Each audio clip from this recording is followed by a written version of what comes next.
dari ME2E dengan NIM 1931710046 dari Prodi D3 Manajemen Informatika jurusan Teknologi Informasi Politeknik Negeri Malang.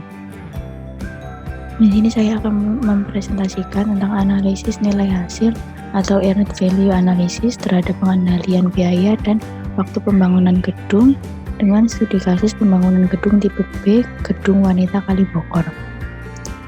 Untuk pendahuluan, yang pertama yaitu ada waktu dan jadwal. Di sini kita akan menganalisis tentang waktu dan jadwal yang digunakan itu lebih lama atau sesuai dengan rencana. Lalu yang kedua ada anggaran dan biaya. Di sini kita akan menganalisis anggaran yang dipakai ini tepat atau melebihi anggaran awal. Setelah itu ada analisis. Analisis ini dibagi menjadi 6, yaitu plain value, yang kedua ada actual cost, lalu yang ketiga ada earned value, yang keempat ada varians jadwal dan biaya terpadu, yang kelima ada indeks produktivitas dan bekerja, dan yang keenam ada proyeksi pengeluaran biaya dan jangka waktu penyelesaian. Setelah itu, yang pertama saya akan membahas tentang plain value. Plain value adalah paket pekerjaan dari suatu anggaran. Di sini terdapat jadwalnya dari Januari sampai Mei 2018. Dan di sini terdapat plain value-nya yang dimana per bulannya itu sekitar 156 juta dengan kumulatif 156 juta sekian. Di sini terdapat rumus yaitu jumlah RAB dikali dengan jumlah bobot per minggu. RAB ini adalah rancangan anggaran biaya. Lalu setelah itu kita akan masuk ke actual cost. Nah, actual cost ini adalah jumlah biaya aktual pekerjaan yang telah dilaksanakan pada kurun pelaporan tertentu. Di sini dari bulan Januari sampai Mei 2018, dan di sini terdapat per bulannya sekitar 121 juta dan kumulatifnya sekitar 121 juta sekian. Setelah itu di sini ada earned value, di mana dengan rumus RAB atau jumlah RAB dikali jumlah bobot per minggu kumulatif. Jadi di sini misal di bulan Januari diperoleh jumlah RAB-nya sekitar 1.188 sekian dengan penyelesaian dalam persen sekitar 12,40% dan akan menemukan earned value-nya ini sekitar 147,366. Setelah itu yang keempat ada varians biaya dan jadwal terpadu. Jadi di sini terdapat dua macam. Yang pertama yaitu cost variance, yang ini memiliki waktu Januari sampai Mei 2018, di mana bulan Januari dengan earned value-nya ini sekitar 147 juta, lalu actual cost-nya 121 juta, dan akan diperoleh cost varian sekitar 25 juta. Dan begitu seterusnya. Lalu di sini ada schedule variance. Ini diperoleh rumus earned value dikurang dengan plain value.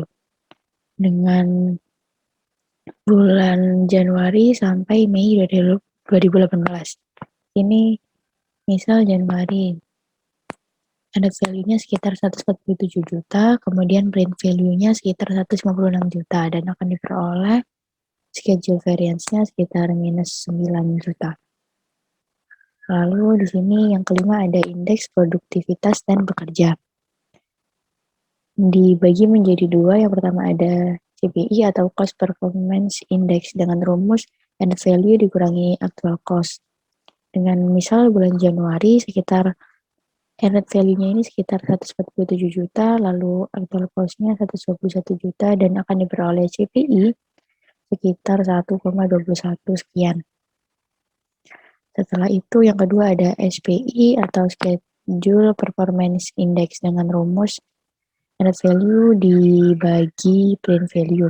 Dengan misal bulan Januari earned value-nya ini sekitar 147 juta, lalu prime value-nya sekitar 156 juta dan akan diperoleh SPI sekitar 0,94 sekian.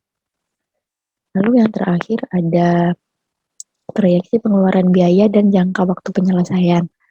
Sini terdapat estimate temporary cost dengan rumus BAC dikurang EV per CPI.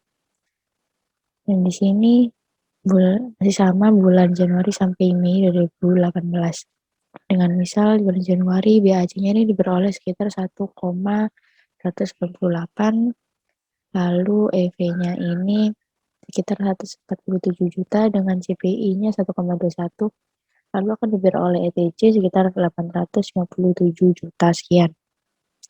Dan yang terakhir ini ada EAC atau Estimate All Cost dengan rumus Actual Cost ditambah ETC dengan bulan masih sama Januari sampai Mei 2018.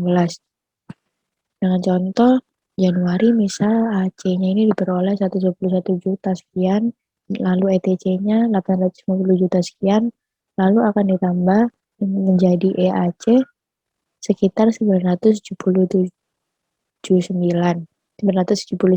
juta. Lalu akan diperoleh kesimpulan bahwa laba yang diperoleh itu didapat dari RAB dikurang dengan EAC. Dengan perkiraan yang diperoleh itu sekitar 235 juta sekian dengan perhitungan jumlah RAB dikurangi EAC dan dengan RAB-nya 1.198 dikurang dengan EAC-nya 953 juta sekian, lalu akan diperoleh laba sekitar 235 juta sekian atau jika dipresentasikan sebesar 19,788%. Sekian dari saya. Mohon maaf jika banyak salah kata atau perbuatan. Terima kasih. Wassalamualaikum warahmatullahi wabarakatuh.